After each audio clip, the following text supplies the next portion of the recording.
पतिते नीच, राम तो मुझ पर कौशल्या से भी अधिक श्रद्धा रखता है, फिर भी तू उसका जीवन नष्ट करने के लिए कटिबद्ध हो गई है। प्रजा को अत्यंत प्रिय राम को बिना किसी अपराध के मैं भला कैसे निर्वासित कर सकता हूँ।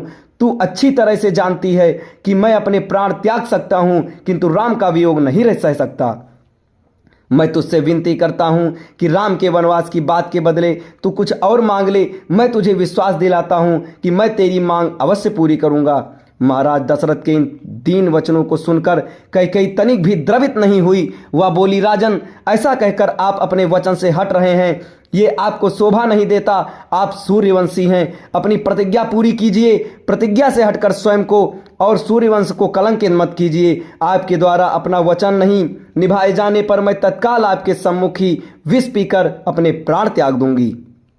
यदि ऐसा हुआ तो आप प्रतिज्ञा भंग करने के साथ ही साथ स्त्री हत्या के भी दोषी हो जाएंगे। अतः उचित यही है कि आप अपनी प्रतिज्ञा पूरी करें। राजा दशरथ बारंबार मूर्छित होते रहे और मूर्छा समाप्त होने पर कातर भाव से कैकेयी को मनाने का प्रयत्न करते रहे।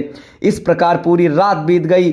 अंबर में उषा की लालिमा फैलने लगी, जिसे देखकर कैकेयी ने उग्र रूप धारण किया और कहा, राजन, आप व्यर्थ ही समय व्यतीत कर रहे हैं। उचित यही है कि आप तत्काल राम को वन जाने की आज्ञा दीजिए और भरत के राज तिलक की घोषणा करवाइए। सूर्योदय हो जाने पर गुरु वशिष्ठ मंत्रियों के साथ राजप्रसाद के द्वार पर पहुंचे और महामंत्री सुमंत को महाराज के पास जाकर अपने आगमन की सूचना देने के लिए कहा।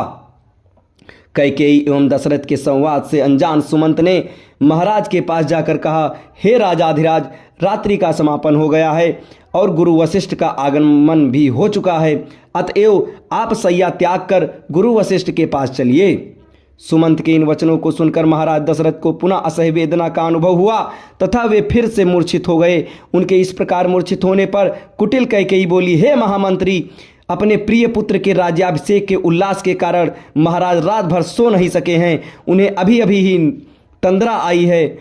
महाराज निद्रा से जागते ही राम को कुछ आवश्यक निर्देश देना चाहते हैं। तुम शीघ्र जाकर राम को यहीं बुला लाओ। कैकेयी के आदेशानुसार सुमंत रामचंद्र को उनके महल से बुला लाए। अब इसके आगे की कथा आपको अगले वीडियो में बताई जाएगी। तब तक हमारे साथ बने रहें। धन्यवाद।